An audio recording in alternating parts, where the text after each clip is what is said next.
Welcome to the Make It Happen podcast. My name is Melanie Moreno. I am a blogger, a content creator, a health coach, and most importantly, I will be your host. Join me for some fun and inspiring conversations with amazing individuals coming up now.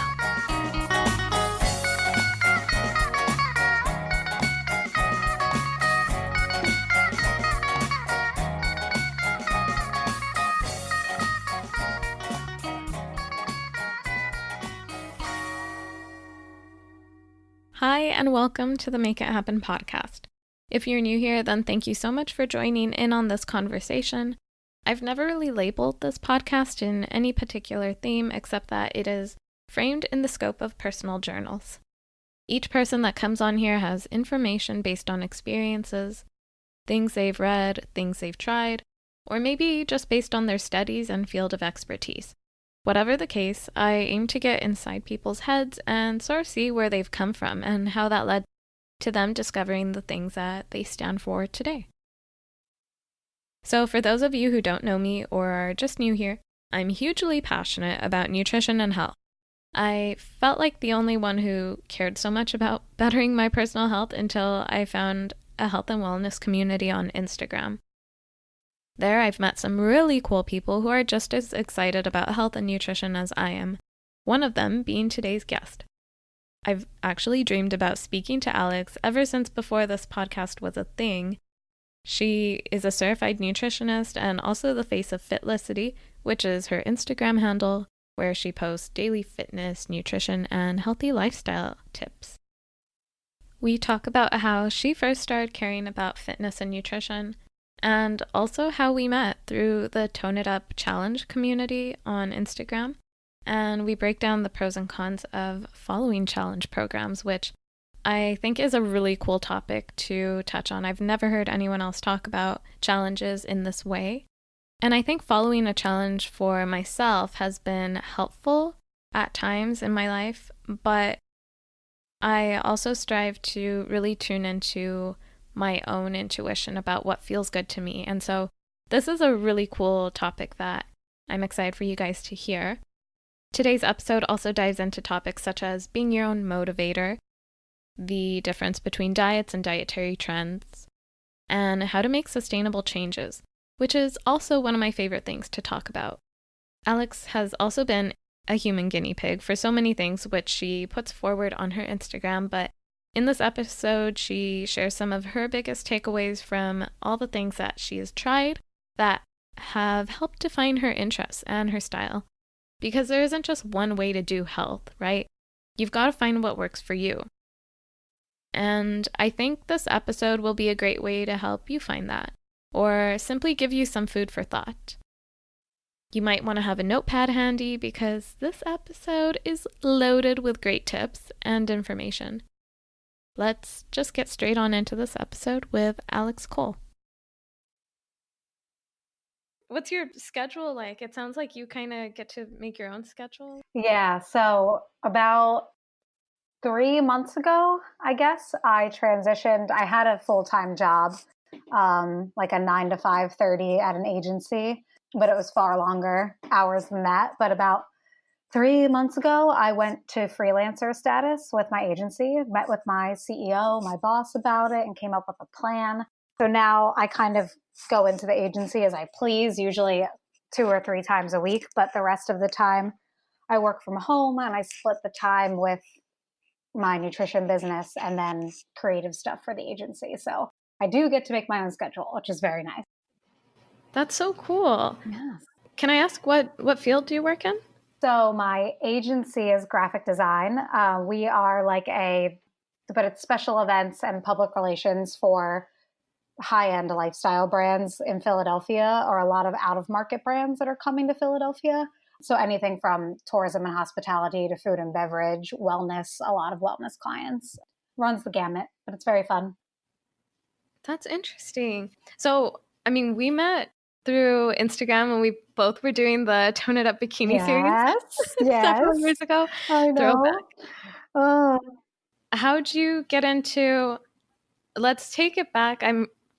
Okay. I have so many things I want to ask you. I'm like, everything's trying to come out of my mouth at once. First, let me just say thank you so much for coming on the Make It Happen podcast. Well, thank you for having me. How is it that you would describe your initial getting started in whether it be fitness or health, just kind of like that realization that you felt you wanted to do something to improve yourself? What was that moment in time like? Sure.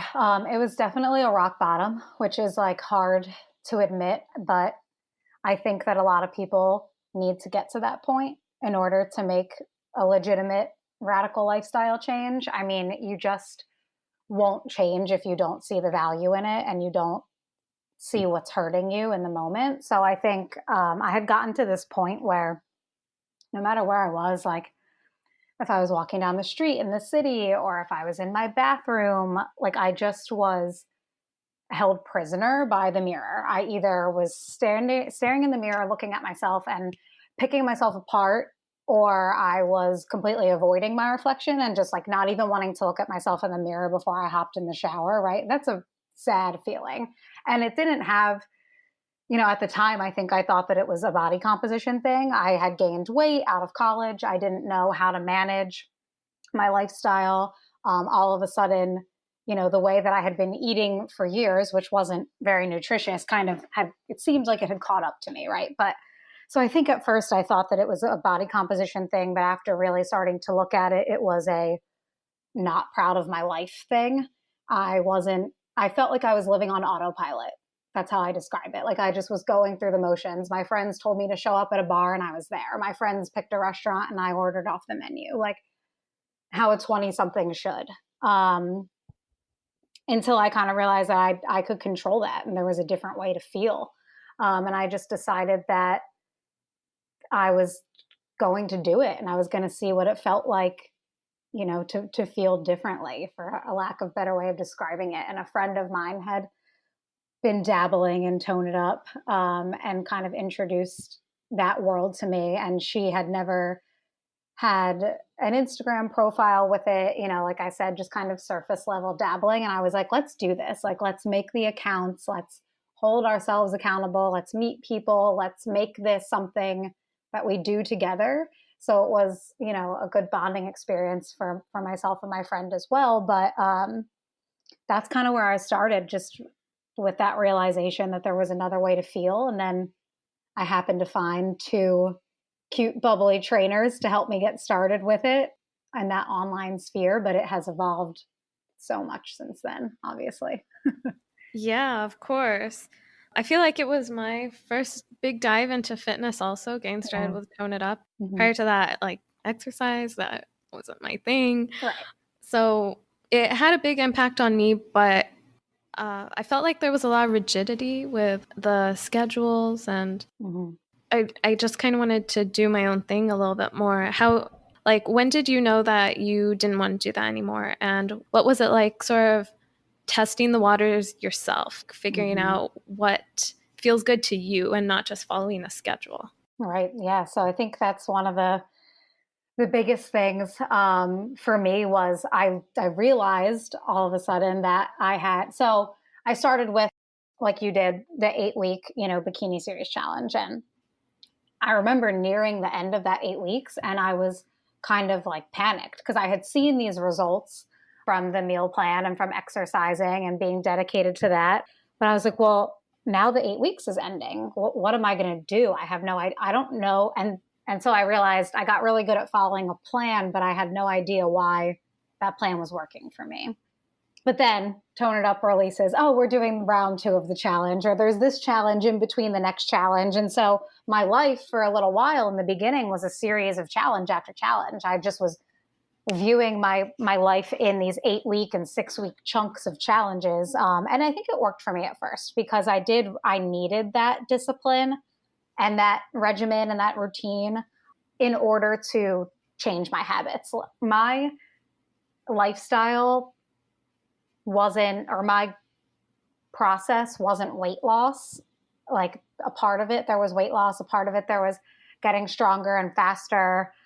But it was at the bottom of it, it was habit change. Like I completely restructured the way that I think, the way that I act, my productivity. And so I think having that routine at first was helpful for me, and I needed that. What I sort of got uncomfortable with, as you know, nicely and positively as I can say this, but what I sort of got uncomfortable with within that particular community was the need for validation from the trainers or from the brand. I felt like there was an overwhelming need for external validation, whether that was likes or reposting photos or being tagged or receiving comments from certain people within the brand. And to me, that just wasn't why I was doing this. I wasn't doing this for someone else. I wasn't doing this for a brand or to garner the attention or to be a challenge winner. And I hated feeling defeated if I wasn't named a challenge winner. And I thought to myself, well, that's not motivation to live your healthiest life. That can't be what you're relying on. So I think that is really what pushed me to come up with something where I was internally validated. How could I give myself kind of that reward and praise and pride without relying on an external source? And that came along with trying out all different kinds of fitness classes and engaging with new types of people and people who didn't quite think the same, and really kind of finding my own niche in what I enjoyed doing through a lot of trial and error. But it was worth it for me to come up with my own definition as opposed to defining myself by somebody else's brand, if that made sense. If I remember correctly, you were a challenge winner, right? I think I was, a round 2 challenge winner. Yes. Yep. Yeah. Back in, what was that, 2015? 2016, I think. 2016. Mm-hmm. So did you have the same mentality then, or at the time were you doing it for the trainers perhaps?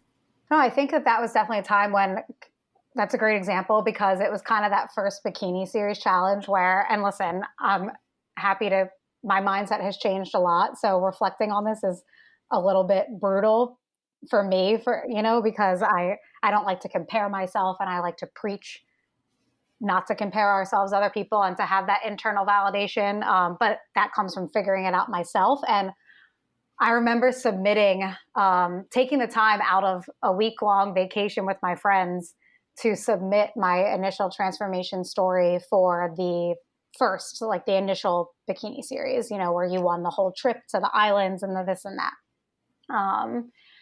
And I remember thinking, like, I did this, and it seemed like this brand noticed me along the way. I mean, listen, I'll credit that a lot of my followers started filtering through because they were resharing some of my photos on the brand page, which was really helpful for me in the long run. So I'm very grateful for it. I'm just not grateful for the mentality that I started to take towards relying on that. And so I remember kind of saying to myself, like, it seems like they recognize that I'm here, and it seems like the brand recognizes my hard work on a daily basis. There's no way that I can't win something like this. I put so much work into it, and look at my results. And then I didn't win that initial one. And I remember feeling like so crushed and kind of invisible, and like almost thinking like, well, why did I do what I just did? And then I remembered, no, listen, I'm really happy for these people. I still have these amazing results. I'm really proud of myself. But I was definitely still on that train of wanting to please, the platform that I was part of, and wanting to please that community. So I think that leading into that second, bikini series round 2, I think I definitely was still motivated by that external force. And I think it sort of was after that, coming into the fall, when I was more confident in my habits and I didn't feel like I needed challenges to get me to meal prep and to get me out of bed in the morning to work out. And so when I kind of felt like I didn't have that dependency on the challenge is when I sort of started looking at how I was, getting my inspiration and my motivation. And so I think that kind of fall, winter is, I remember doing a post that was like, I support all of you who are doing the fall challenge. I'm going to still be here meal prepping and eating healthy and working out, but I'm not considering my life as a challenge anymore. I just was done with it. Was done with that start and stop. To me, it just felt like an extended, version of that diet cycle that I had been in since middle school. So I didn't want that anymore. And so from that point, I just kind of decided to break the cycle, break the challenges, and just look at it as a life. Where am I going to go? Just onward, not really around and around with these stops and starts. Were you at all concerned about the idea of, like, the giant community that had formed around you? Sort of, you even made an announcement. So, did you have any concerns about, are these my people? Like, are they going to stick around? Or I know you said that you're kind of on that upwards motion of trying to find your own validation. Mm-hmm. So, were you able to separate that and be like, well, if they want to stick around, cool. If not, then I'm still going to be doing my thing. Yeah. How do you see your platform? Or did you even, was it a big deal to you at the time, like the platform that you had? It was a big deal at first for accountability, which was when I was the TIU Al Babe. When I transitioned into Fitlicity, I wasn't totally sure what the account would become by any means, but there was absolutely a little bit of a fear. Am I going to lose touch with, and not about followers, but I had built really meaningful connections with a lot of people from 4 years ago who I still talk to today, right? We're talking right now. So I was certainly nervous that one of the things that I try to do on my platform is to be as responsible as possible as I can. My words, I realize, have power, even if it's just for one person. Imagery has power, even if it's just for one person. So when I post something that's an opinion piece, or happens to talk about a certain brand or a certain topic in the wellness sphere, it's my prerogative and my philosophy to be extremely open about it, to be like, this is my opinion. I encourage you to find yours, right? I encourage you to find what works for you. And so I was really nervous that I would kind of offend people, like make them think that, I was against this brand that they still loved. But I think like I said, I'm very grateful for that brand. But I'm grateful that it was a platform for me and not the cage that I was confined within. It was a platform for bigger and better things for me. But for some people, it is where they want to stay and it's what's most beneficial for them. And I completely encourage that. So I think I just tried to go about it in a very sensitive way of, I encourage you to do what makes you happy and do what works for you, in the same way that I ask you to respect me doing what works for me and what makes me happy. So I think that's the biggest message behind everything. And I was very pleased to find that everyone and the people who I had engaged with were very supportive of the transition and are still super supportive of me, whether they have TIU in their handle or not. And I think that we've all kind of evolved along the way. There's a certain kind of class of people, I think, that started around the same time, and seeing how we've all evolved is insanely inspiring. And I'm glad that I'm still connected with so many of those people that I met in that time. So, what were some things that helped you when you're trying to do your own thing, when you decide no more challenges? What are some of the things that, whether it be just lifestyle things or more health related things, like what are some things that you decide to take on to sort of, fill that tone it up void and discover what it is that you like? Sure. So one of the big things was at a similar time, my then fiance, now husband, maybe even then boyfriend, transitioned fiance, now husband. That's how long I've been on the gram. He was also, working out, and together today we do CrossFit together. And so it became a big part of our relationship. And so, I was doing mostly at home workouts in my living room at first. Slowly kind of crept upstairs into the gym that was in my apartment building that had limited activity, because I was curious, but I was also scared. I had no idea what I was doing. And so, I think just how females kind of feel about getting into the gym by themselves, it was an easier gateway for me. Looking back, I encourage everybody to get in the gym and under a barbell, and there's nothing to be afraid of. But I also was afraid myself for a certain time, so I understand it. But having my husband to be able to kind of be like, listen, you're doing great with your air squats on your little yoga mat there, girl, but let me show you what a barbell is and so having him to kind of show me around the gym was cool. And then I got really interested in all of these different people who I started seeing at the gym, just kind of wondering about their lifestyle and watching them and looking at what they were able to do. And it was so inspiring to me to want to be able to realize my full potential. So I joined ClassPass so that I could kind of experiment and find out, do I like bar? Do I like yoga? Do I like boxing? What do I even like? Because I'm not totally sure, right? So I joined ClassPass and that was really fun. I tried out a ton of classes. I was fortunate enough to live in Philadelphia in the city. So that's a super, accessible city for wellness. So kind of hitting up all these different wellness events and figuring out what I enjoyed there and just getting to know people, going to free pop-ups for workouts and sort of starting to define myself as someone who did health and fitness as a hobby.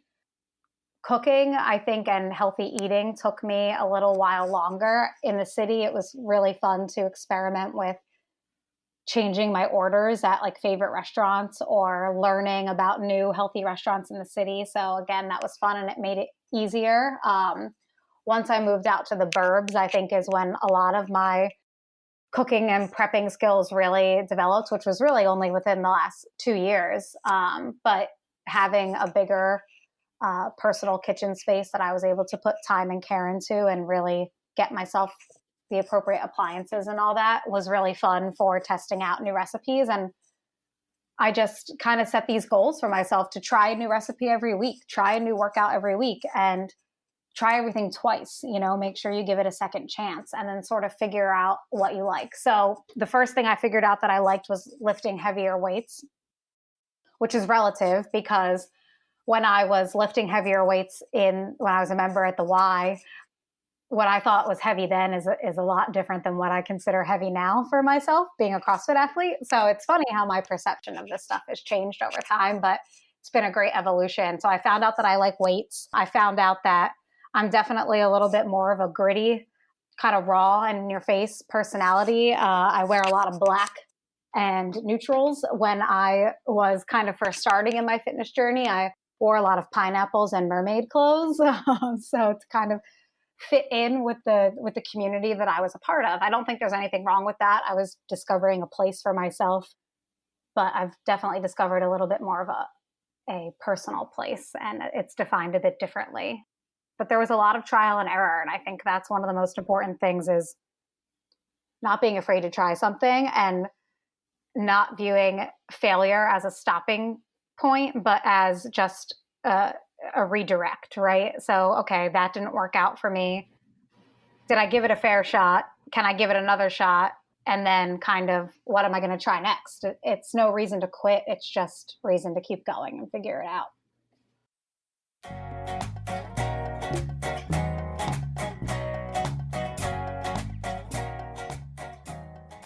If you guys know me, you know that I'm a little bit of a supplement junkie. I like trying out new supplements to meet the changing needs of my body, and that varies from month to month. I look at supplements as a tool to give me a boost in certain areas I need a little bit of help, and sometimes I don't stick with them.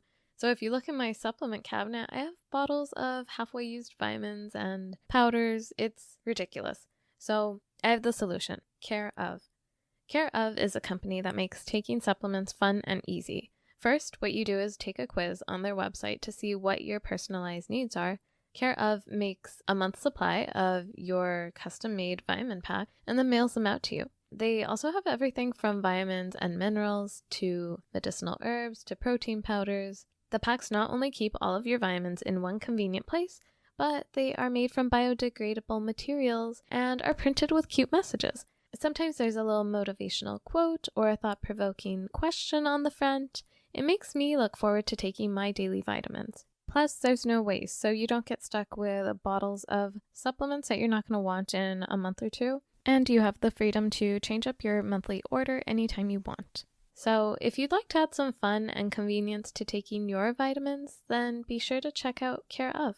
You can go to takecareof.com or follow the link in the show notes of this episode to score $40 off of your first Care Of delivery.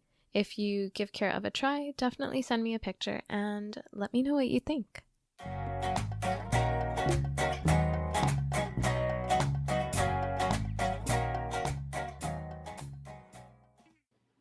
So now that you have all these tools at this point in your life, like you're exploring different things, figuring out how to order at restaurants, you've got the healthy habits in your rotation, but how do you create your own schedule and, make this a plan that you actually commit to? Because I think that's where a lot of people also have trouble, is that maybe they want to do it on their own, but then they have a hard time putting it into action. Even today, like just meeting up with you today, you said, oh yeah, I schedule things so far in advance.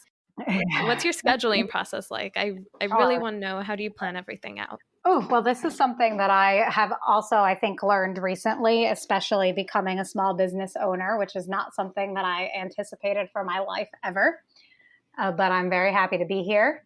So it's funny because when I talk to my friends and I tell them stories or I call them anecdotes instead of anecdotes. But when I hang out with those friends at the gym and in the CrossFit community and that sort of thing, I'm like, listen, you guys, the Al that you know, she has not always been this way, right? And so a lot of times it's because I'm telling a story about Moses, my husband, and I'll be like, Mo was surprised to see that I did this. And I'm like, what do you mean surprised? Like, you're the most proactive person I know. And I'm like, but for the majority of the 10 years that I've been with him, I wasn't this way. So he's learned to love a new type of person because the person that he met and fell in love with is not the same as I am today. So that planning and preparation has developed over time. And again, I think that something that really helped me with that was in the beginning,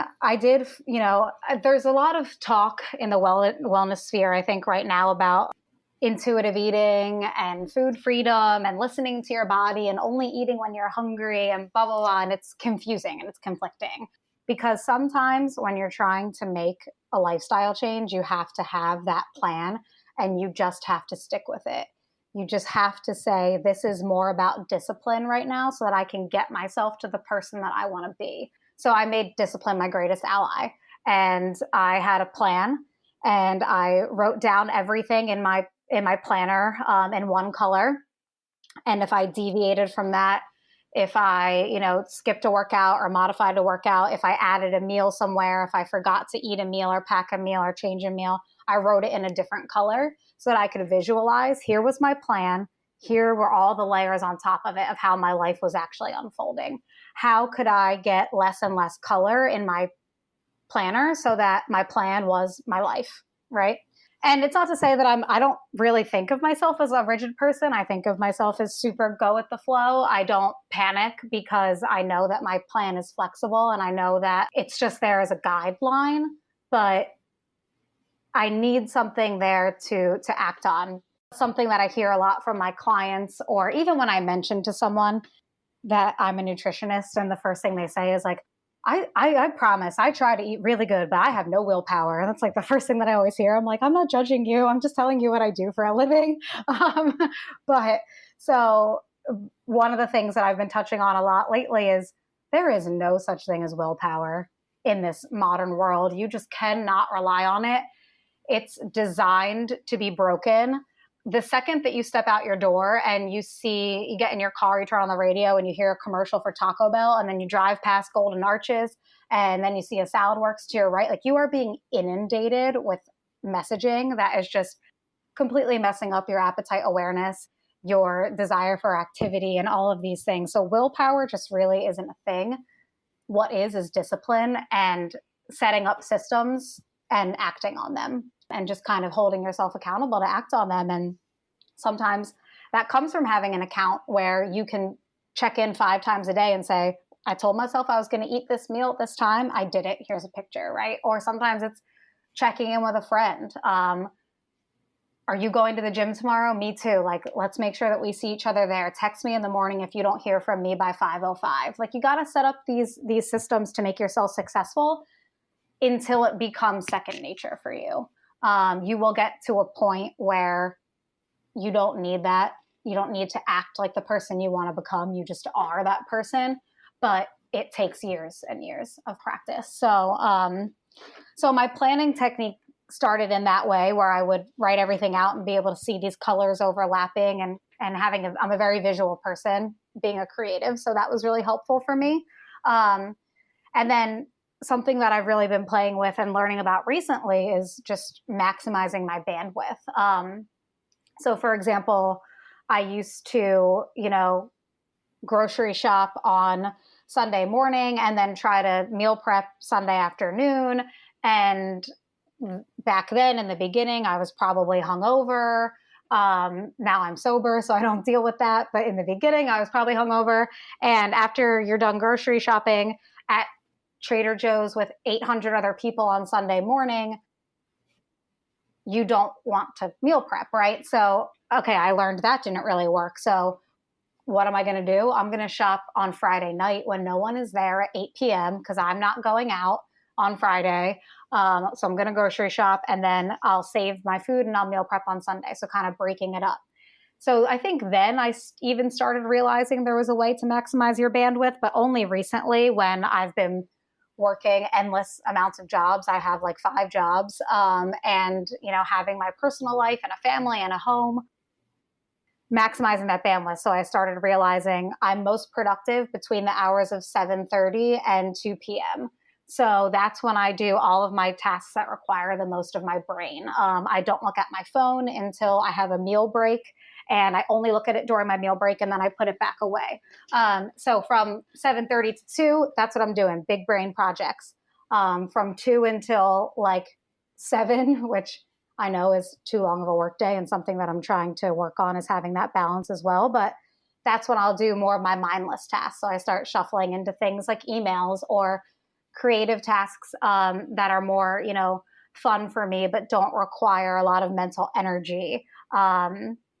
Meal planning. And so instead of meal prepping first thing in the morning on a Saturday and using my quality brain power, I realized save that brain power for client work. And then meal prep at 4 p.m. when you don't need brain power because meal prep is second nature to you, and roll it right into dinner, and you've just maximized your day times 1,000. So figuring out those places where you get into the flow and what you need to kind of just maximize your bandwidth, I think is super important for prioritizing. If you realize that something's not working for you, you can't keep doing it. You have to say, all right, so what can I try that is going to work for me? A lot of times I see that too, where it's like, oh, this was another lesson learned. But it turns out that it wasn't necessarily a lesson learned. It was a lesson noticed and analyzed and acknowledged, but then never applied and adapted. So if we're going to, acknowledge something as a problem, how do we apply it? How do we adapt it moving forward? In the email, you said there were some things that you want to talk about, one of them being the importance of failure and trial and error. Would you say that kind of ties in? Absolutely. Yeah. So I think that that's so important. So often there's just this fear of even trying something new because we don't know what's going to happen. But a lot of the times we don't like what is currently happening. So how on earth are we going to change that and find something that works if we don't take a risk and we don't sometimes fail? I've just done it over and over again throughout my journey. And sure, there were times where it was frustrating. And, this came from a lot of times it came from trying to emulate what someone else was doing because I liked the way that they looked, or I liked the way that they lifted. I was inspired by their power and, who they seemed as a person. And so I would try to emulate that and then get really frustrated when it wasn't working for me. But even though it wasn't working for me, every time I did something like that, I was learning something about my body. What would have been the ultimate failure is if I would have just stayed in that cycle and kept doing that forever and, never have learned how to adapt to what my needs were. So the success came in trying something, failing, but taking that information and using it to adapt what I was doing until I got to something that worked for me. So yeah, I think that trial and error is just absolutely huge. I mean, it's crazy that even from the foods that I eat, like I had never tried a sweet potato or a Brussels sprout before 4 years ago. And I eat Brussels sprouts literally 4 times a day now. So like if I would have never tried to cook that, and I mean, the first time it was terrible. I probably made Brussels sprout mush with them, but it's as small as that. If I would have never tried that food, I wouldn't know how much I loved it, or I wouldn't. Maybe I would have gotten so frustrated eating from the same catalog of 5 foods that I thought I liked because I never branched out. If I never, tried yoga, I wouldn't have realized that it wasn't totally for me. But then that meant that I found something that was by trying different classes, right? So that trial and error is just crucial. Instead of blindly following a plan, it's like, it's not Sisterhood of the Traveling Pants, right? Like the same pair of pants doesn't fit all of us. We all need something different. So I think the only way to know how to do that is testing the waters. That makes so much sense. And I know you've tested the waters with a whole lot of the things that you like eating. I remember some standout moments where you were counting macros. I'm not sure if you still count Yeah. macros. I don't count macros currently. I did for a while. Definitely still use my knowledge of them. And I weigh and portion my food. So in a way, I have like mental calculations of macros going on, but watching macros add up in an app was not holistically healthy practice for me. So I called it quits on that one. But again, trial and error, figured it out, right? So Yeah. How do you think that benefited you when you were doing it at the time? Like, what do you think you learned from that? I think that it's interesting. I think that I learned the most from not doing it because when I was tracking macros, here's the thing that I try to explain about macros is that they tell us how much to eat. So they tell us a quantity of calories and a specific split of those calories, into the macros in order to reach certain body composition goals. Most likely, a lot of times people will use macros when they're really trying to tune in on leaning or something like that, and just another way to keep you accountable. But what people don't realize is that macros tells us, how much to eat, but it doesn't tell us where to get those sources from. And so something that I learned after I stopped tracking macros was that I could eat the same macro split in a day as what I was when I was tracking. And all of a sudden I had these completely different physical and physiological results because I was changing the sources of my food. So, and I was changing the way that I structured my meals. So instead of going 4 meals without fat in it and saving all my fat for, the peanut butter bowl that I wanted at the end of the night, how could I evenly distribute fat throughout the day, and how would that affect my body composition and my physiological, response during the day? Game changer to have a slow drip of fat during the day and not bulk it up in one meal. Same thing goes for like things like carb sources. I can get the same amount of carbs in my day from vegetables over, grains or beans or legumes, and it affects my body a lot differently. So again, that's just what works for me. It's definitely not what works for everybody, but something that I learned from stopping tracking macros was that food is a whole lot more than numbers. The way that your body metabolizes food, it doesn't metabolize it as that's 200 grams of carbs. Deposit, the same as the next. It reads it as that has more fiber, that has less fiber, that has starch, that has, that's this kind of fat compound, that's that kind of fat compound. So it kind of, your body just doesn't reduce food to numbers in that way that an app does. And I also think that I sort of learned from stopping tracking macros too, that, there's not this scarcity around food. Like when I would look at macros and I would see that I was capped for the day, that instantaneously made me want to eat more food, even if I wasn't hungry, just because I felt like, oh, I've hit my cap, but like, do I want something? I don't know. Right. So it got me into this weird kind of mental place with that. So when I stopped tracking, I realized I can eat whatever I want, whenever I want. And it actually wound up helping me, I think, get to a caloric intake level that supported the performance that I needed without being in excess, because I didn't feel restricted.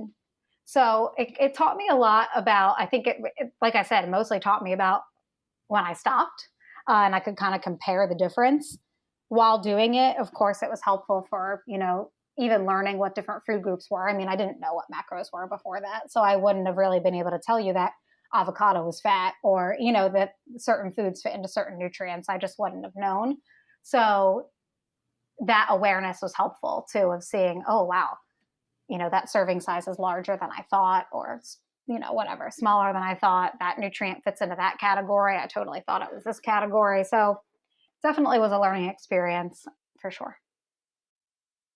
So it sounds like it's not very sustainable, or at least it wasn't sustainable for you. Yeah. I know people who have great success with it. And like I said, I kind of, right now, I use this building block approach to building meals. So I have serving sizes in mind that work for myself, and I weigh my food, and I think of them as, this is this many grams of protein in this meal. I know that I need that here. For me, what was really challenging was, well, I have a tendency to go all in with things, as I think a lot of people in health and fitness do, especially when you're putting so much time and energy into your body. But sometimes that all in can be obsessive, right? So when you get to the point of tracking macros and you are logging spices and lemon juice, it's probably a red flag that it might not be what's best for your mental health. When you can't hold a conversation with your husband because you are nose deep in your app trying to play Tetris with your meals for the next day, that's probably a red flag that it might not be the best for you. So kind of realizing that it was draining so much of my mental energy and was making eating become a chore, I think, is what was not sustainable for me. Not so much adhering to a certain number of meals or nutrients a day. I could do that all day long. But something about that application of being able to scan something and watching these things add up and seeing anything less than perfection was extremely challenging for me mentally, and just not healthy for me. So that's why I was, proud of the decision to not continue with that. But I know people who have been doing it for 10 years and will continue to do it for the rest of their lives because it's what works for them. And they've found a system that isn't time consuming for them, or, doesn't take their brain away, or they're able to disassociate numbers from their worth, and good, do it, because it can be a great tool, but wasn't so much for me. Disassociate numbers from their worth. That's interesting. Can you elaborate on that statement? Sure. So I think that kind of goes along with, that feeling of defining your success in health and fitness by a number, whether that's a number on the scale or the number of calories that you eat in a day, or, your macro split, or the number in your pants. I mean, I kind of touched on this a little bit today in my post, but we just cannot describe ourselves by these quantifying numbers. It's just, right, we're not a set of quantities, we're qualities. And I think that a lot of times these apps reduce our lives to numbers, and it's just not, that app didn't see all of the love and the joy behind the piece of birthday cake that you ate. It just told you that you blew your sugar or you blew your carbs for the day, but it didn't see what that did for your soul. The app kind of, can tell you that you had a perfect day, nutrient wise, met your calories right on the head, you hit your macros right down to the percentage, but you were miserable doing it. Like, it doesn't tell you these things behind that when you reduce our lives to numbers. So I just don't think it's something that we can settle for. All right. I really want to pick your brain about some other approaches to eating, let's say. So you talked about macros, but how about some other really trendy diets that exist? I'd like to get your thoughts on them. So let's start with the keto diet. Like, what do you think about that? Is that sustainable? Is there any basis to it? What would you even say if like a client came to you and was interested in following the keto diet specifically? Sure. So here's the thing about diets. If someone loses weight when they follow a capital D diet, which this I always find interesting, right? Because the original definition of diet is how a person, animal, or community eats. That's it. Okay. What we have done to this word is we've made it capital D diet, which is now the number one definition in the dictionary, which is a special course to eating, typically involving restriction, usually motivated by weight loss. Okay. So it's something like that. You can Google it. I kind of paraphrased, but I find that to be absolutely fascinating. So when someone loses weight or achieves body, I'm using weight loss as the success, measure here, because that's what a lot of my clients originally come to me with is fat loss or weight loss. So if someone loses weight following a capital D diet, it's because whatever course that they have taken has caused them to take in less calories than what they were previously.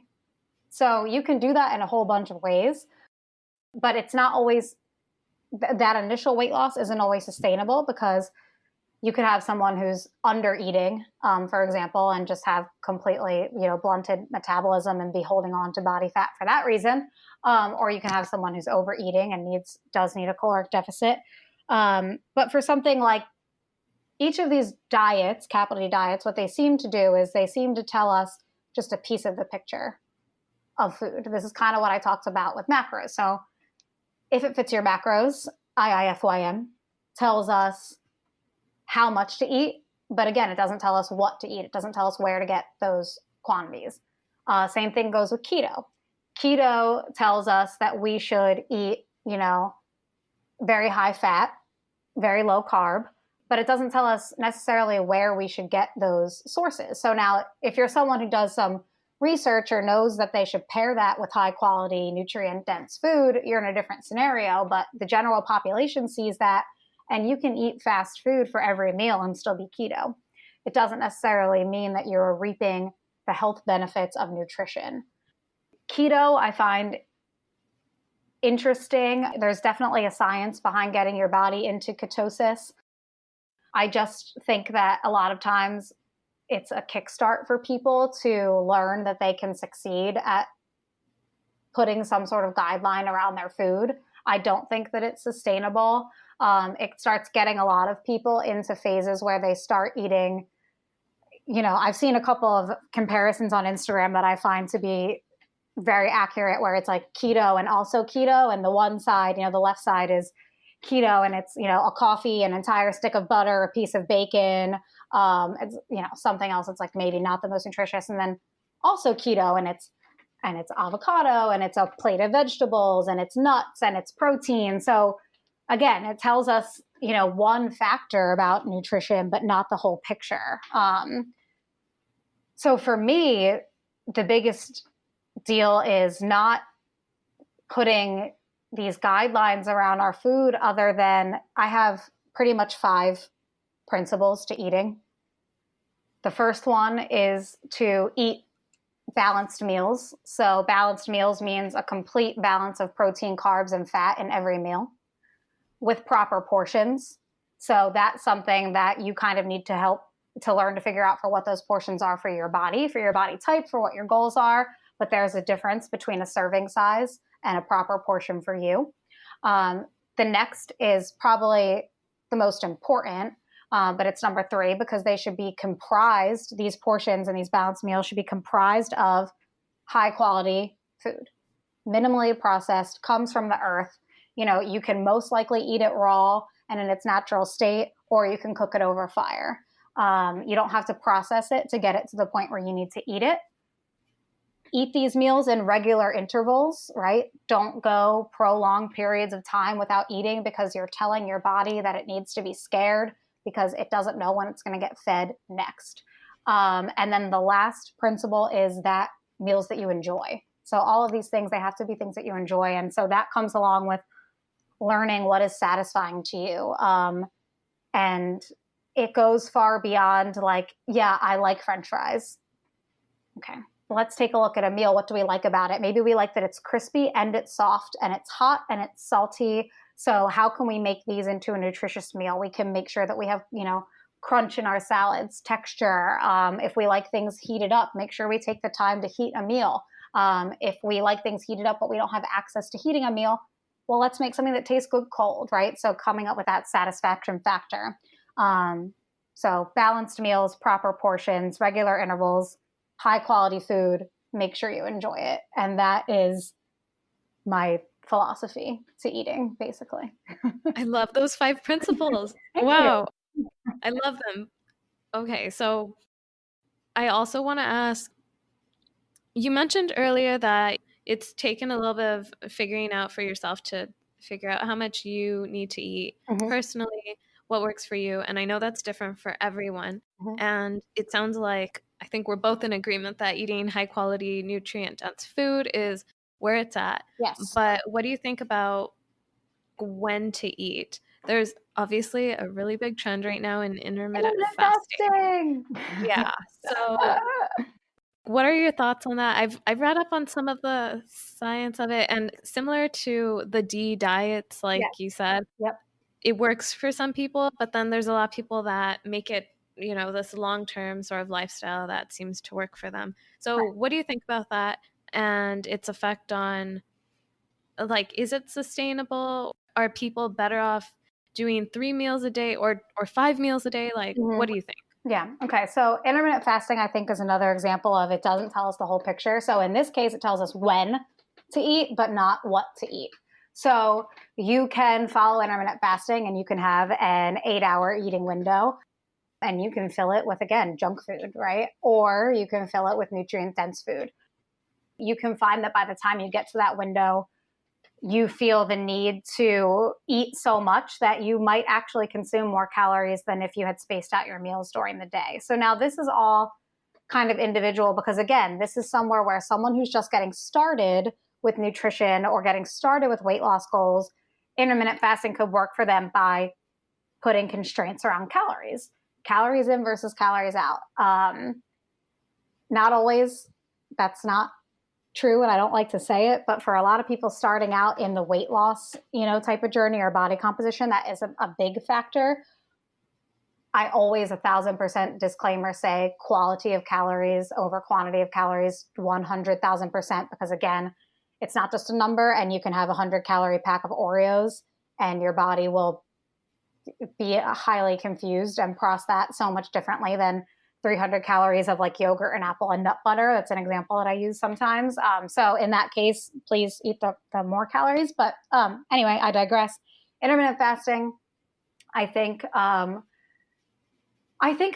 first of all, intermittent fasting is interesting because it kind of acts like it's something new, but it's just something that humans already do. So we don't eat while we sleep. So we already intermittent fast. What the intermittent fasting diet trend is doing is extending that time, essentially. So it's something that humans already do. And so everyone who sleeps at night can say that they do intermittent fasting, right? According to this.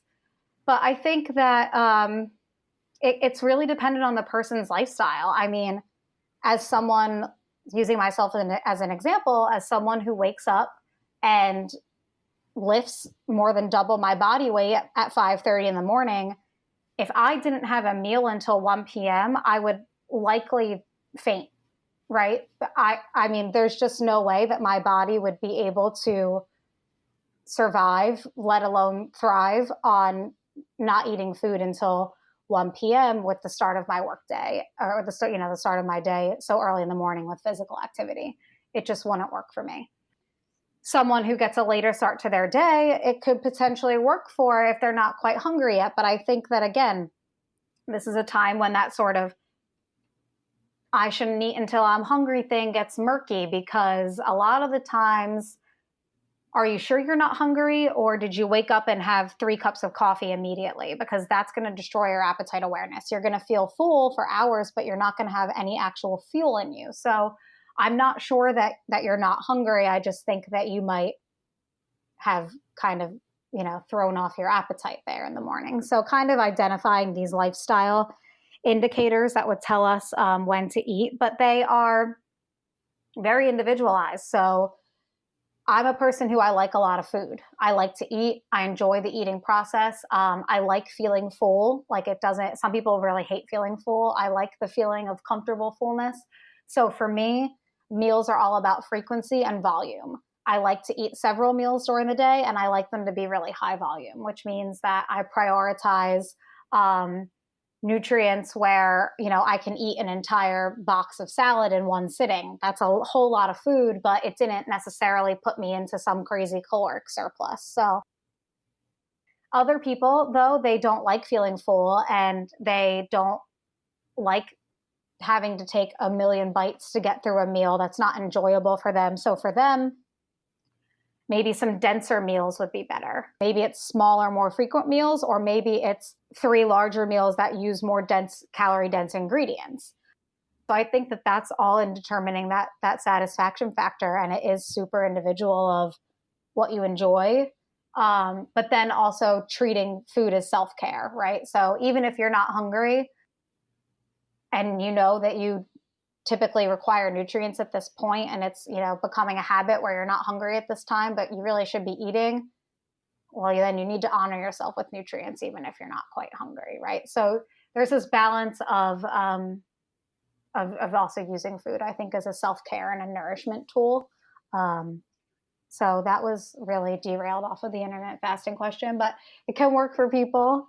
I just think that personally, and for most of the people that I deal with who start their workday fairly early in the morning, and go until the sun goes down, an even drip of nutrients is going to be a lot more beneficial for them, for their performance physically and physiologically, for energy levels, for mental clarity, for their relationship around food, not feeling like they finally get to this time when they can eat and they get so excited about it, right? Just that neutrality towards food. It's just something that you do. You just eat. So I think for me personally, one of my first recommendations is typically to have a more even distribution of meals throughout the day. Again, there's certain circumstances for people who it works. It also does help people with digestive issues whose stomachs benefit from not working as many times during the day. So there's some, benefits to it. I just think that it has to be what's right for the person and really work for them. I think in the long run, those evenly spaced meals are a lot more sustainable.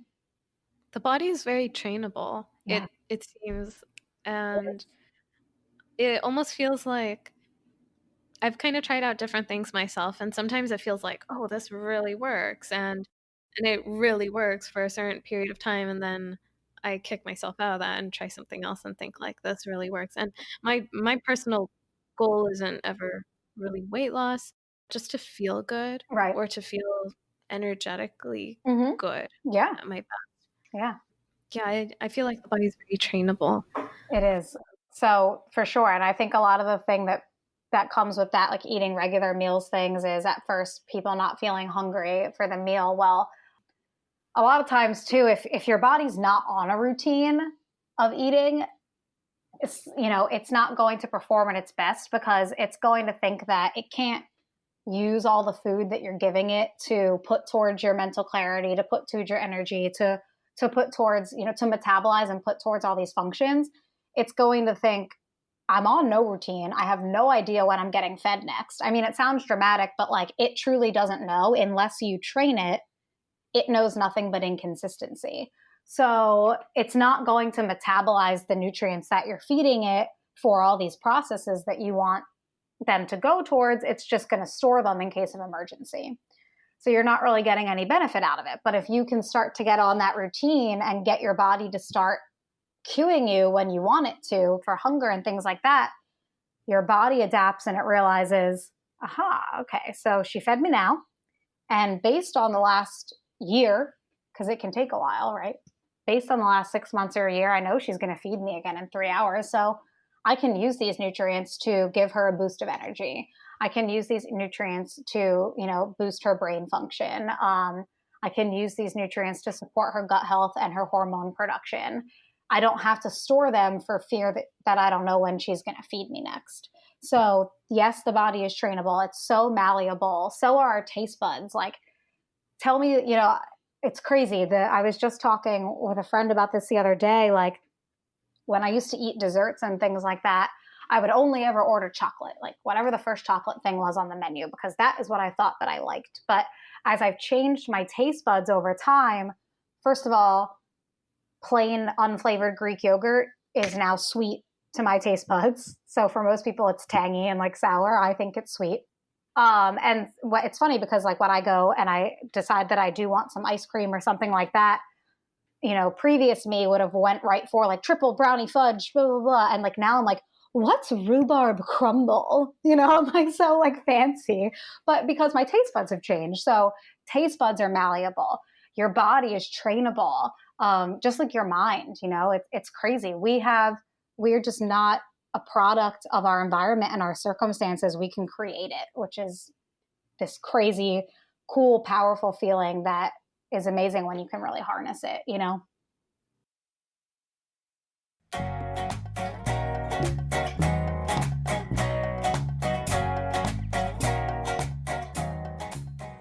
In my solo podcast on self-value, I spoke about something that's been monumental in my personal journey and self-development.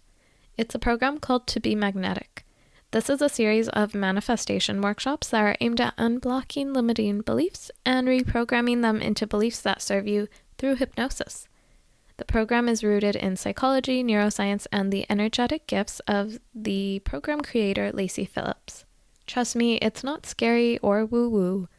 We all have beliefs that are looping through our brains at all times of the day, and the workshops just help you identify what beliefs are holding you back so that you can start to change your life for the better. It helps with unblocking, addressing your shadows, increasing your self-worth, and taking you through the groundwork for manifestation. It's very functional and self-paced. It kind of feels like a therapy session, and you get to choose what areas you want to work on. So if you'd like to start taking ownership of your life in a new way and join a growing community of thousands of other manifestors, then here's your chance.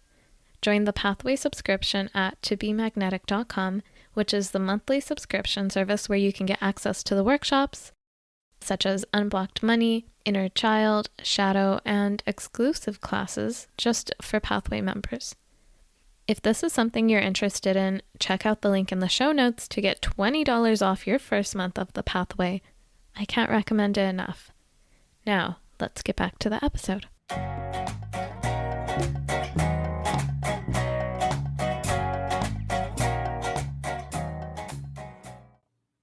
That's so cool. That's really cool to hear about. It's also interesting to highlight that point that like it takes a long time to get there. And so many people give up after that initial part. They feel like this isn't for me, or it's cool that works for you, but I just really like eating, this or that. Or Right. I mean, I always tell people like, you think that this is about feeling better, or you think that this is about weight loss or whatever it is for you. This is about habit change. This is about completely like restructuring your lifestyle a lot of the time. So kind of, getting to that point of it doesn't just happen in a day, and you can't look at someone. I'll use myself as an example. Like, please don't come to my Instagram page and see that I meal prep or see the meals that I make, and you're, 2 days into your attempt at becoming a healthier human, and I'm 4.5 years into mine, because I feel like only just this past year, 4 years later, do I truly feel that my identity is the person that I set out to become. I think up until this point, in all different stages, slowly over time, I was acting like the person I wanted to be. I was saying, what would the Alex that I want to be do? Right? And I would choose it consciously. Now, 4 years later, after making that conscious effort day in and day out consecutively, I'm finally just that person. But that didn't happen in 8 weeks, right? It didn't happen in 8 months. It happened in 4 years of time. So it's like and to think of 4 years is so small. Like, I was a certain way for most of my adult life. So 20 years of my life, I was a certain way. And then, how can you expect those habits or that identity that you've built for yourself to just change in a month? You just can't. You just have to be patient with yourself, and you have to know that, like, fake it till you make it sometimes. Just show up as the person that you want to be, and eventually you'll be them. But you got to keep showing up over and over again as that person. And it's hard work, and it's a lot of time. So I always tell, like, even, some like my clients and things like that, like, this isn't to discourage you, because I use myself as an example. And it's not to discourage you. It's to let you have some patience and some grace with yourself, right? Like, don't compare your step one. There's a saying that I'm going to butcher, but it's like, don't compare your day one to someone else's year 5. Like, it just doesn't make any sense. You just can't do that to yourself. You'll drive yourself freaking crazy and you'll give up. And that's not worth it. So I also want to ask you about, like, when you try these different things, and you also kind of announce them on your Instagram when you do try something different. Do you feel you have to stick with something because you bring it up? Or how do you keep this free-flowing sort of way about you while also giving something a fair shot? And how does that tie into the progress of change for you personally? Yeah, for sure. That's interesting. And I think, yeah, I do. I always try to kind of share what I'm changing or what I'm tweaking, and just kind of what I've learned is to put everything out there at once about, like, why. So even small things like a new product that I get or where I'm shopping for groceries, it's like, okay, I'm here because I'm trying to figure out what is both, most efficient and most cost effective for me, like for a grocery store example, because sometimes, like, you will get comments and it's just, it's like, sometimes I think I didn't ask for this, but I suppose I did by making a public Instagram account. But, like, the messages that I get about, like, oh my gosh, is something wrong with Trader Joe's? What are they do? Are they unhealthy? You've been only shopping at Whole Foods. And I'm like, well, no, I'm an Amazon Prime member. I have an Amazon credit card. I can get pretty good deals there. I don't have to go to 2 stores. I'm still not sure if it's the most effective thing for me, but I'm trying to figure it out, right? So, and I think I always just try to, not touch on things. If I don't feel fully educated about something, I will get educated on it until I feel comfortable to talk about it. And I think owning up to things that don't work for you and your mistakes are worth it as well. I mean, like, when I was tracking macros, I wrote a blog. You can still find it on there. That's like, me and macros, a love affair. And then it's like 6 months later, okay, macros wasn't working for me. Here's what happened. I mean, listen, I am not, the point of my platform and what I hope to communicate is, I'm not someone who has it all figured out. I'm someone who's figuring it out. So you can watch me, you can follow me along on that journey. But it's just one person's account of figuring it out. And so I think that, yeah, I mean, there's a certain level of accountability. But I think that what's so important to me, coming from that background of not wanting to have to feel the need for that external validation, is only doing what's going to benefit me. And again, just asking for respect in those decisions and offering the same level of respect that I expect and that I ask for, offering that up to other people and not judging them. I mean, the things that I've said today about keto and IF and IIFYM, like, if those things work for you and they bring you joy and they make you feel good and happy and healthy, like, I fully support you doing them, So, and that's just the same that I ask from other people. And I think just the transparency of being upfront of why things aren't working but hey, do you, boo? I sign off a lot of captions like that because I believe in it. That's why we're all here. When do you feel is a good point to assess whether or not something works for you? Like, when you've given something a fair shot, Yeah. and when you should just try harder, Right. or when you should give up. How do you gauge that? That's a fair question. I think that a lot of people really sell themselves short looking for physical results. They definitely give up too soon, because the body, it does take a little bit, to adapt to things. And also, I think that there's an honesty level that needs to happen where, like, a lot of times it'll be like, well, I'm doing this, I'm doing everything I'm supposed to do. It's like, are you, or is that what you're seeing? Right. And so that comes back to like writing things down and doing those color coded kind of things, is like, oh, so that's why it's not working, because I'm not implementing it how I should be.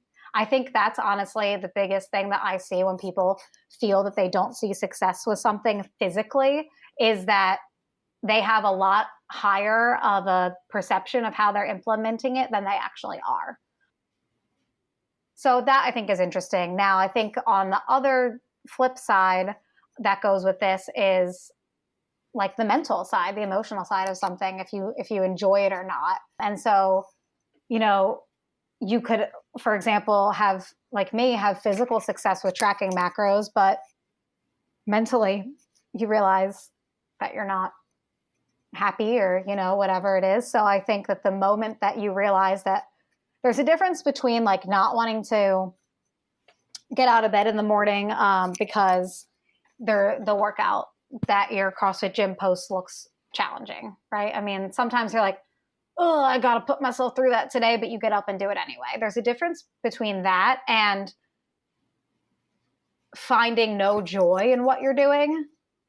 And so if you don't find any joy in what you're doing, where, that's something another question I get asked a lot is like, well, like, I just don't get it. Like, just how do you get up in the morning? And I'm like, well, what are you getting up for? Do you like it? That's the first step. Like, you're not going to go to the gym and do a routine. You're not going to find the motivation to do that if you don't like it. So I think from an emotional and a mental standpoint, I think the game is, like I said, try everything twice, right? But if you feel that your heart's not in it, if you feel that something is sucking your energy, if you feel that something is draining your energy, or it's bringing negativity into your life, you got to stop it, right? Physically, I think that, you have to be honest with yourself and have a clear picture of how you're actually implementing something to determine if it's working or not. It's some soul searching, some getting to know yourself that hurts sometimes. Oh, I think I like that idea of the example you gave, like, where are you getting up for in the morning? And I think that's also an approach that you can apply to anything. Whenever someone feels like they're supposed to be doing something because it's healthy for them, or this is supposed to benefit them, but they're dragging their feet for it, it's like, Right. well, And it's like, not. maybe Yeah. it's not. Right. Yeah. So I think that's a huge thing, and I think that that's a time and a reason to part ways with something, or find something else. You have to have that. It has to bring you happiness. Or you're just not going to do it, or you're going to be miserable doing it, and that's just not holistically healthy, right? I mean, health is so much more than just eating, like you said, eating food that's labeled healthy, or doing, being active because you should. Like, that's not health, really. That's not wellness and well-being. That's just operating on nutrition and activity. So they're different. What would you describe as being the biggest challenge that you've ever had to face? And also, what would be your biggest accomplishment? Wow. Well, can I start with my accomplishment? Yes. Because that comes to mind quickly. My biggest accomplishment is 1,000% starting my business and using my brand and my platform to create something that is all my own. Like I said, it's just never, I mean, my biggest accomplishment is creating this life that I've made for myself and not living on autopilot anymore. I mean, and it's been these baby steps over time, from it started with just, eating more salads and doing living room workouts, to having my own business. I mean, that's crazy, right? So I created the life that I wanted, and I'm going to continue to create and curate that life. So that is my biggest accomplishment, is not falling victim to circumstance, and like being actively engaged in my life. Like, I'm an active player. I'm not just here on the sidelines. And I felt like I was for a long time. So I think that's my biggest accomplishment. So you can put a tangible thing on it by saying that Felicity is a business, which is cool. But it's also that's a tangible representation of this much bigger concept of creating a life for myself. That's beautiful. Thank you. It's a really cool feeling. And I hope that every single person gets to experience it. Like, you don't have to be subject to the things that happen to you. You can respond, right? And you can create your circumstances, and it's really crazy and it's amazing. And I think that's also a challenge, though. I mean, especially doing it, I think one of my biggest challenges has just been becoming confident enough to not seek external validation and not feel like I have to justify myself. That's been a big challenge for me. Call it, boil it down to what you want. I'm a Gemini. I am sensitive. I'm as sensitive as I am in your face. I'm defensive. That's like my biggest downfall. I take things personally. Everything that I do is my heart and my soul. No matter if it's a workout, I'm like, that workout betrayed me. It's like, no, you just like had a bad day, and my creative work, that is my brain and my body, and the way that I engage with clients, it's just like my soul. So I think that my biggest challenge in all of this, and I'm sure will continue to be my biggest challenge, is, like I said, just feeling self-aware and self-confident, and not needing someone else to remind me that I'm doing a good job, and that I'm healthy, and that I'm happy, and that I'm making the right choices for myself. And just being able to find that inside of me is something that I actively practice every day. So I'm sure I'll continue to practice that. Just in my nature to kind of, play the defense or let someone else, influence me. And it's funny because you might not know it, but there's a lot of internal dialogue that goes on to remind myself that I know what I'm doing for myself, That's wild to hear.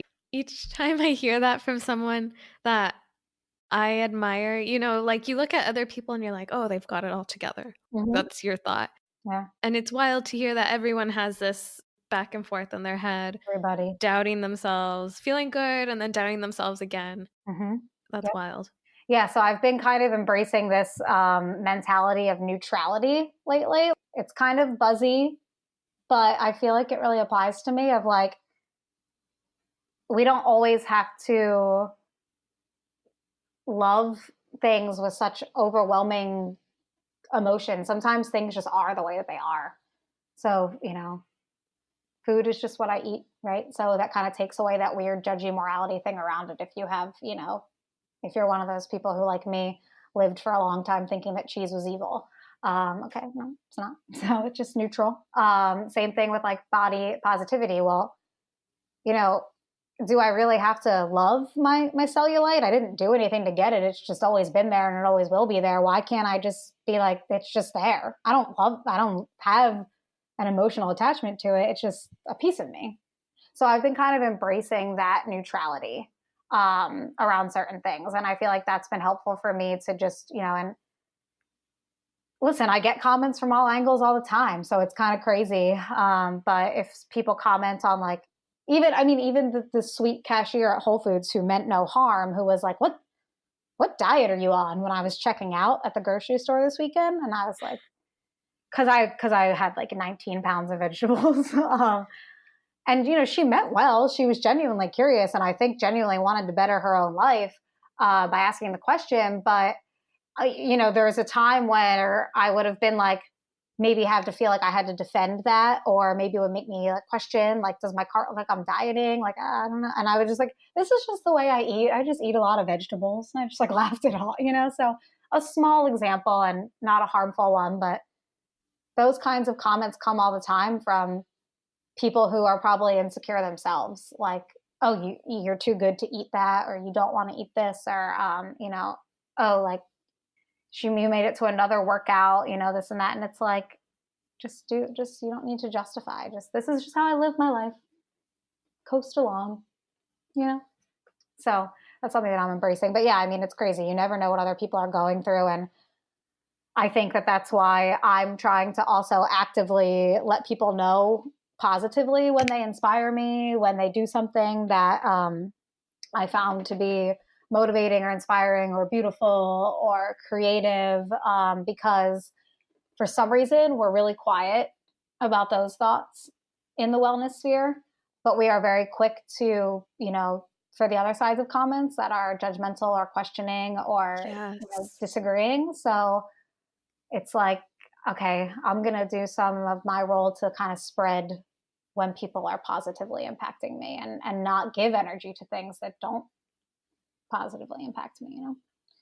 So you never know the whole story, and those kinds of posts make someone's day because, they get messages from 5 people with really weird, judgy comments, and you're the one that stands out as being like, you've been a huge inspiration to me. Thank you so much. And you're like, I needed that. Even just that one person makes such a difference. Lets you put the haters away, the trolls. They're out there. I have a hard time believing you get any trolls. You're Oh my you're so gosh. positive and inspirational. Well, I I appreciate that. It's like, goes back to what I said, where not that I want to come off as like calculated, but I think it's my responsibility to be socially responsible and to be a responsible content creator. But I also think it's my responsibility and everybody else's responsibility to be a responsible consumer and like put your lens on and like know what you're seeing. And that could be hard sometimes. So I challenge myself to be both a responsible creator and consumer. And I try to be vulnerable and open when it matters, because, I'd rather be upfront with you all about something than, than get comments about it later, whatever it may be. So, yeah. Okay. You've given me so many good ideas. Thanks so much for everything you've said. I feel like this is extremely helpful. If I think it's Yeah. helpful, I know it's going to be helpful for everyone who's I listening hope too. so, because I can get on some tangents sometimes that go nowhere, but I hope there's some nuggets in there. Oh, all of your tangents are nuggets. They're great. Oh, good. So I want to get into some closing questions now. Sure. All right. So the first one is, if you were stranded on a deserted island, what is one thing that you'd want to have with you? Mm. Mm. If I was stranded on a deserted island, it's one thing I'd want to have with me. I mean, I feel like I would be funny and like say that I would want food with me that would like last me forever, but in order to play the game a little more properly, I feel like something that I would like to have on me would be a super large notebook so that I could write my thoughts, I could journal, I could have something to read back, I could draw, I could create, I could fill my time with something productive, and creative. I like that. I don't know. What are some routines or habits that you have that make you feel like your best self? I mean, my life is a series of habits, and I'm proud of that. So I think exercise and activity, movement, like that intentional movement, is just so important to my routine. The biggest one for me, because nutrition, I mean, fitness is my outlet. It's, an emotional outlet for me. It's a social outlet for me. Nutrition is what gets me fired up and passionate, because I think it's so cool how we can control how we feel and function by what we eat. And so in that regard, creating a meal plan every week and meal prepping every week absolutely makes me feel my best. I get like actual endorphins off of it. Like Moses was laughing at me the other day because he's like, you like get so happy when you have a meal plan. And I like want to tell him all about it. And he's like, I'm just gonna eat what you make me. So but I like get really jazzed about it. So those two things are major. They're just huge components of my lifestyle, that really do make me feel my best. Yeah. Earlier you said that your sun sign is Gemini. Do you happen to know what your ascendant and moon sign are I by chance? don't know. How do I find out? Using your birth time, you can actually look it up online, like on Cafe Astrology, that kind of Okay. thing. I'm gonna do it. Yeah. I know. I've been dabbling in that. It's funny because like the tattoo that I have on my quad is like a representation of Gemini. So you would think that I was like maybe even more into astrology than I am, but I've just always been obsessed. I think that I'm like I think I'm a pretty much a Gemini to the bone with like the split personality, and I've just always been fascinated and drawn to the twins. But my knowledge of it is not the most in depth. That's cool that you feel it represents you. Sometimes people live a little bit more in their ascendant sign Mm-hmm. or their rising sign, but if you feel like you live in your sun sign, then that's great. Yeah. Okay, so what's one thing that people might not expect that you'd be into? We know you're super into all things fitness and nutrition. What's one thing that people wouldn't expect? Mm, that's a good one. I mean, I think, well, something that's like gross and like weird that people wouldn't think that I was into was like anything that I can pick on the skin. Like if you have a pimple, I will pop it, and like it's genuinely like pleasurable experience for me. So like from that sense of being into like I'll pop your back pimples and like peel your sunburn all day long. Um, as something that you might not think that I was into. It's funny. I really like. I'm an artistic person and a branding and creative person for sure, but I'm an extremely.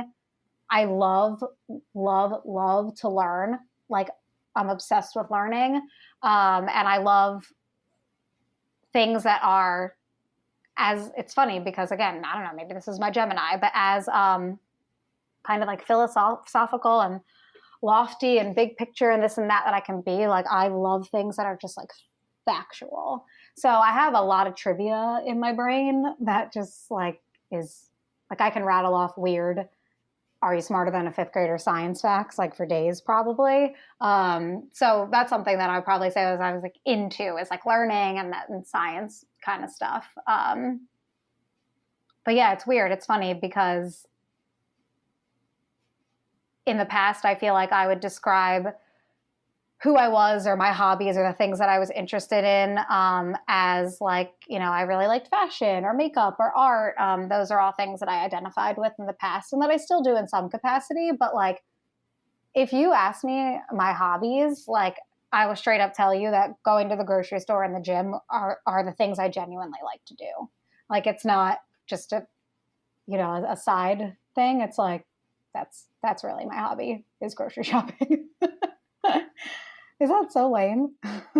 No, I really like grocery shopping too, actually. Sometimes I don't really need to buy anything and I just like to go and walk down the Mm, aisles that is and my like look life. at, oh, new product here, like let me read the label and Yes, yes. That's why the Whole Foods is dangerous for me. Trader Joe's, I can be in and out in 20 minutes because I know all their stuff and I only buy like produce and protein pretty much there, no like packaged stuff. But Whole Foods, I like to like, look at all the labels, all the jars and the new things. And I like will be in there for an hour, which is not the best use of my time. So I try to watch myself in there. But yeah, it's like, all right, only going in the section I need, like narrow-minded, that way you can get in and out. shop the perimeter, shop the perimeter. So, what is the best piece of advice anyone has ever given you?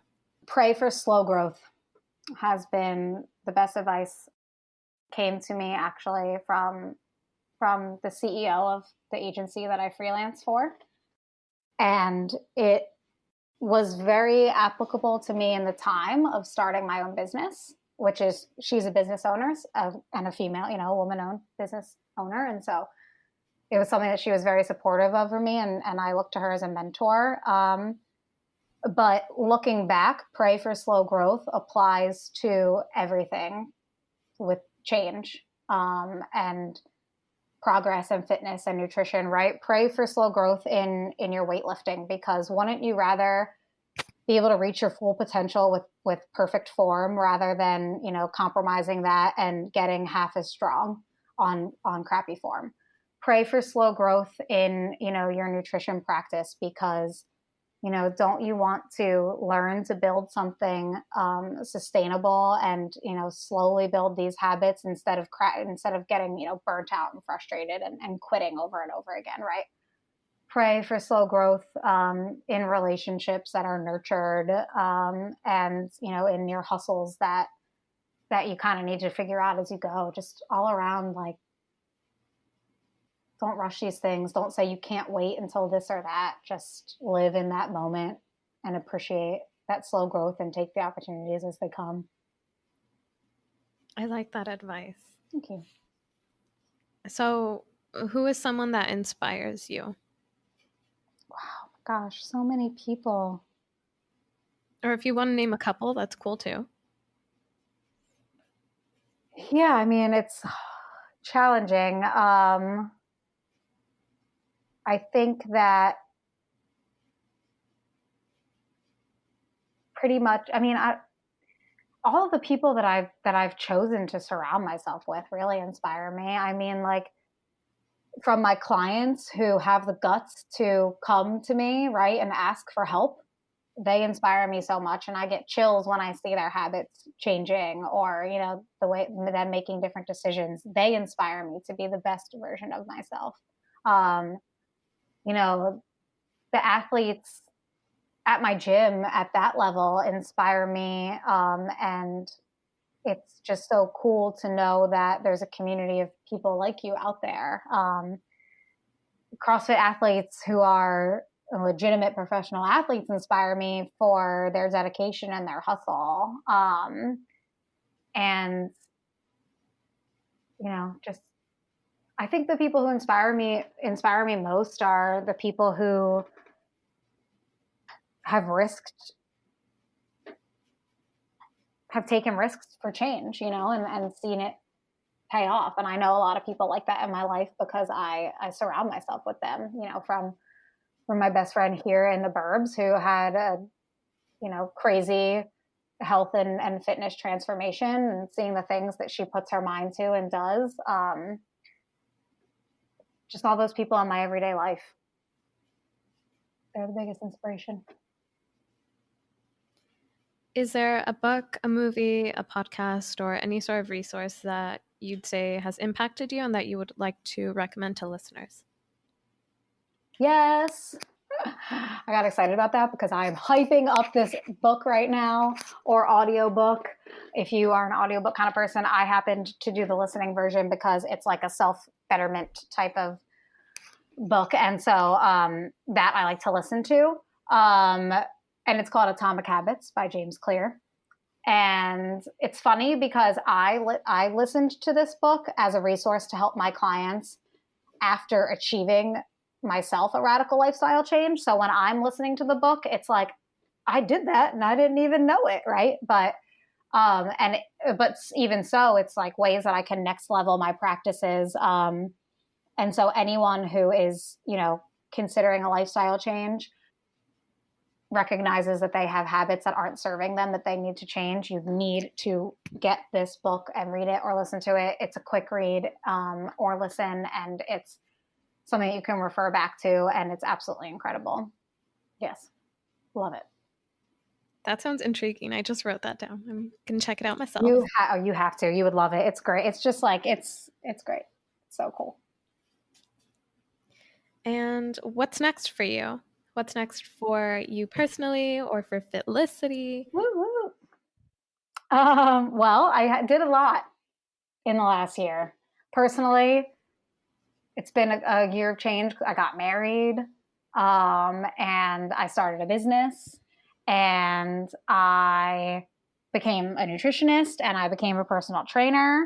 So what's up next is becoming a CrossFit coach. So I'm very, very excited to bring that into one of my many jobs.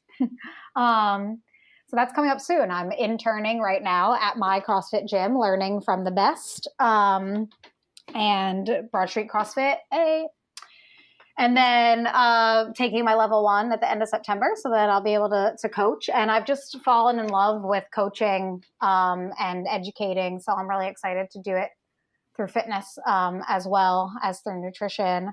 And, you know, as for where this goes with Fitlicity, well, you know, the nutrition coaching is amazing. I'm looking to this fall launch like a group type of program that I'm excited about. So not a challenge because we know how I feel about them. Yeah, no challenges. No challenges for me, but a program, a group program. So I'm really excited about that. So look out for details on that. I've been working really, really hard at that. And, you know, as for Fitlicity, it's, you guys know, I mean, you've been on the, you've been on the evolution with me as it's been going, and it's only going to continue to evolve. So I can't necessarily tell you where it's going to go. I can tell you that I see no signs of stopping the evolution of this happy and healthy and fit life. And I can only hope that people keep wanting to see, you know, what I'm up to and what I'm doing. But I'm just praying for slow growth and taking everything as it comes. And I am saying yes to every opportunity, unless it's something that does not align with my core beliefs, you know, and my philosophies as a person. I'm saying yes and seeing what opportunities are out there for me. So bring them on, world. I'm here. And lastly, we've already talked about your Instagram a couple of times, but for anyone who still hasn't been there, where can people find you? Fitlicity on Instagram. So that's FITLICITY, Fitlicity. That's the gram. That's the website. It's everything. It's the brand. It's me. It really is. Like, it's funny. I actually want, like, you know, those gold necklaces that are your name. I want one. That's Fitlicity. Moses. Dropping a hint here. I've told him before. No, but it's my identity. It's my brand. And it came from kind of this idea that nutrition and fitness is what made me happy. So felicity is the word behind that fit component. So it is very much me, and I hope you enjoy all of my musings. Thank you so much for being on the podcast, Alex. Thank you, Melanie. This is awesome. It was so fun. I could like talk to you for days and days, but the sun's going down here. Yeah, thank you. Thanks so much.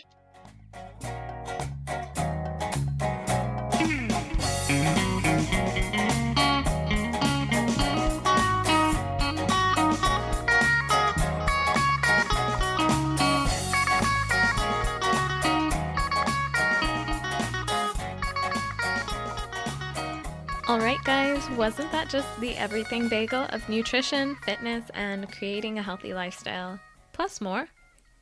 I had only known Alex through Instagram prior to chatting with her, but I love how she's just so gritty, raw, and unapologetic about who she is.